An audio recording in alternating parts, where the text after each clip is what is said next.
Last up for us for players today, running back Will Shipley. Y'all go ahead with questions whenever you're ready.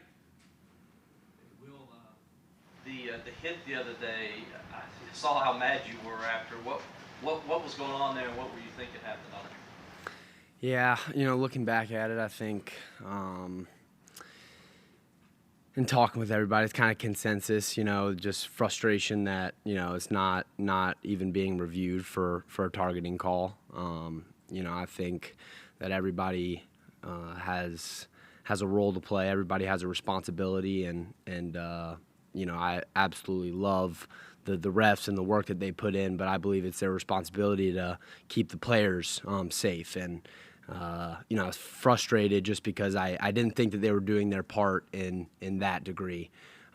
Looking back at it, just frustrating. I, as much as anybody else, wants to protect myself. And I understand that, I chose to play football, and it's a violent game, very physical, but just try to protect myself to the nth degree. And when something like that happens, really the past two big ones, the NC State hit and then that one, just direct head-to-head contact, and not much I can do about it, getting hit in the back of the head. So, yeah, I think that's where you saw the frustration come from, is, just understanding that everybody has a responsibility on the field. For me, it's to, lay my life down on the line for my brothers and the people beside me, and for them, it's to protect the players on the field. Yeah, I was going to ask, was it rooted from what happened at NC State, and that's because you were just coming off that concussion and all that? Yeah, I think it definitely plays a role.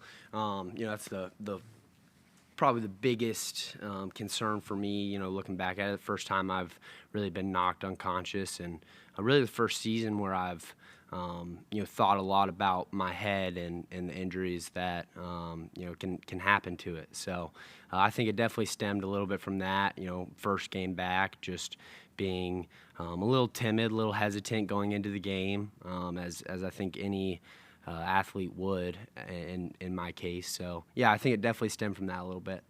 What do you remember from the NC State hit? From not much other than from going back and looking at it. I was knocked unconscious. Don't remember much of the play. The training staff did an incredible job getting out there to me quick and making sure that I was all right. And then, taking the precautions that they needed to after to, get scans and do everything along those lines. But yeah, don't remember too much from the NC State play. Definitely a little scary, but like I said, part of the game, something I signed up for. So. When you go back and watch it later, do you feel lucky that it wasn't worse than it was? Yeah, no doubt. I thank God and just His guidance in me. I think looking back, even my freshman year at NC State, the knee injury could have been a lot worse than it was. The neck injury at NC State could have been a lot worse than it was. So definitely very grateful for the outcome of both of those, and that nothing worse happened. And yeah, just thankful. How hard is it to watch yourself get injured? Yeah, it's tough. Just going back and looking at it, sometimes you watch other players and you grimace and you think like, oh, what if that was me? How would I feel? But when you're actually watching yourself in that position, it's definitely a little different. It's a different perspective, something that just kind of goes through your head. What if this happens? What if it was a little worse? What will my life be like after I'm done playing ball? So all those questions just, go through your head, and it's something to think about. But yeah, looking back at it, it's definitely a little weird when it is you, on the field getting injured. I know for us as soccer players, it was always like if you started playing at all afraid of getting hurt, that's like when you really open, because then you were going half in. You weren't, and for us it's all like the leg knee situation. But for you guys, is that similar as well? And how are you handling that mental adjustment of not playing afraid and concerned, but playing smart about what you're doing out there? Yeah, I think that aspect is yeah, in any physical, sport. Like you said, soccer, obviously, and football, it's a big deal as well. But it's something that I don't really have to worry about too much. When I cross those lines, I'm gonna give it 110% every time. I understand the implications that come from that and arise from that, but when I get out on that field, knowing that I'm cleared by the training staff. Cleared by myself, making sure I feel good when I get out there. I'm gonna lay it down all on the line for the people beside me. But yeah, it's definitely a big mental factor. Just gladly one that I don't have to worry too much about. Thank God. In terms of protocol and stuff from NC State week to Notre Dame week and Georgia Tech, like what did you have to go through? What do you have to do to get to the point where you could play? Just tech feel good about it. Yeah, definitely. So, it was a little difficult for me just because I was dealing with concussion symptoms plus the neck symptoms as well, just some muscular stuff, range of motion. So, just having to get through both of those and kind of just having overlapping symptoms. So that was I think the most difficult part for me was understanding whether a headache was coming from tension issues or it was actually from head issues.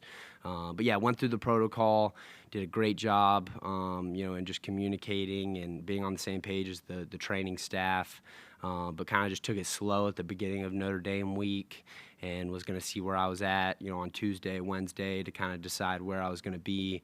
Ultimately kind of decided that I wasn't going to be able to participate in the Notre Dame game and focused our efforts to get me back for Georgia Tech and was able to get in on Thursday, Friday, even on Saturday morning and go through some of the protocol stuff to make sure that I'd get a head start going into the Georgia Tech week. Did you have a cue collar on for that game, the Keekly kind of product? I did, yeah. Yeah, so actually, funny story. My brother, who plays lacrosse at the University of Pennsylvania, one of his teammates, his dad is really involved with Q Collar on the business side of things. So he had reached out to my dad, I think last year, and it was something that I didn't really want to do, but just taking into consideration the head injury from NC State, something that I just wanted to try out, and felt really great. I think it's a great product, and if it gives me any sense of protection out there, then I'm willing to try it, and think that it paid off well. Georgia Tech for sure. You think you'll wearing it? Or? Yeah, I definitely see myself wearing it, in the foreseeable future, unless it poses any challenges, which it didn't during practice or during the Georgia Tech game. So I think we should be good moving forward. I think Bo was saying that he told there was something a little different with you coming back the week of this game, just a little determined. I think Coach Sweeney even said like maybe you were a little mad because people forgot about you. Was there any extra fuel kind of coming into that week and going into this game just because maybe some people forgot what you could do? Yeah, for me, it's just as a competitor, it's a difficult standpoint for me because, one, I got my best friend out there, rushing for almost 200 yards, absolutely kicking butt and doing his thing, something that he's worked for, side by side with me since we got here. So I was so pumped for him, so happy for him. But as a competitor, anytime I have to just sit on the sideline and watch a game, it kills me because I want to be out there. I know the work that I've put in, and I just want to exemplify that and be able to show that. So, kind of a sour, sweet taste, talking about the Notre Dame game just because Phil did so well, and he stepped into that role just like I knew that he would, and this program knew that he would. But then also just the competitor in me, wishing that I was out there, just being able to help my team in any way possible.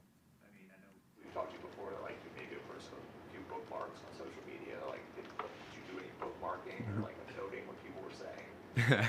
No, tried to stay off of social media as much as I could, just with the head injury and everything like that. But there's definitely, I think, just a different determination. Anytime you're pulled away from this game, you just realize how much it really means to you and how much you love it. So, just knowing that I was going to be able to get back out there on Saturday against Georgia Tech, drove me a little bit, and just wanted to put everybody back on notice, I think. What was it like watching Phil's day unfold against Notre Dame? Oh, it was incredible. I wasn't able to be as heavily involved in his preparation as I would have liked leading up to Notre Dame, just from kind of being taken away through the protocol and everything like that. But got a chance to talk with him Friday night before the game, Saturday right before the game, and I knew what happened was going to happen, just through our discussions, our talks. He was so prepared and ready for that moment, and that's what makes him so special. But yeah, just being on that sideline and seeing everything come to fruition, and him just go out there and just kill it. It brought a smile on my face. As much as I wanted to be out there, if anybody was gonna kind of fill that role and do it in such a great way, I would have not rather had anyone do it but Phil, for sure. What do you remember your touchdown run, and was there a different feeling again coming back after everything you've been through to make a play like that? Yeah, it was tremendous. I love getting in the end zone, especially in Death Valley. But to kind of knock it off, I mean, I forgot who I was joking with, but I think it's the biggest hole that I've ever run through in my football career. Talking Pop Warner, middle school, everything. So huge shout out to those boys up front. They opened it up. Troy Stellato did a great job of covering up the DB, giving me a chance to break it out to the outside, and then I just had to finish the run. But yeah, I was pumped to get in the end zone. Brought a little fire within me, hopefully within the stadium too. Gave us some momentum. So yeah, it was great getting back in the end zone for sure. What does it mean for you again? You talk about Phil being your best friend, to have both of you guys roll in the same game. What was that like for the two of you, I guess, in the midst of it? Yeah, it's great. I think Sweeney pulled us together right before the fourth quarter when we started, substituting a little bit, and got Coach Spiller, Coach Davis, me, and Phil together, and was like, y'all two remind me of them two. Just being able to have that 1-2 punch, and you can't just game plan for Phil because I'm gonna show up too, and you can't just game plan for me because Phil's gonna show up as well, right? So it's just a great feeling knowing that we complement each other so well, and we're able to go out there and just wreak havoc. That provided a bit of perspective for you, maybe, because we talked about this 1-2 punch way back when we all first got out here in the fall. But given your competitive edge, your want to be that dude, to be the one, has this experience and seeing the Notre Dame game and last week's results, has that given you a bit more of a perspective as you always talk about, you're kind of like fighting that internal demon of like being so intense and being that guy, the benefits of it? Mm-hmm. Yeah, I was talking with Coach Spiller last night just in terms of, using the past 2 weeks and the rest of the season as a learning opportunity for me. I haven't not started a game since NC State my freshman year, right? So for Coach Spiller to call Phil and I in and say Phil's the guy, going out for Georgia Tech, and me having to, like you said, kind of fight that inner demon, like I want to be out there first, but also understanding that this is such an opportunity for me to grow and for the future experiences that I do have, just to be able to use this opportunity and to cheer Phil on and to just be side by side with him, with Coach Spiller and just help this offense in any way I can, help this team win in any way that I can as well. We'll take one more for Will. Let's get the priority to anybody on Zoom. Anybody on Zoom have a question for Will? Hey, Will. Larry Williams with TigerIllustrated.com. Obviously, you're focused on Saturday and the rest of the season, but just curious if you've given any thought to your future beyond this season. Are you planning on being back next year? Yeah, great question. I think I've been trying to stay in the present, as much as I can.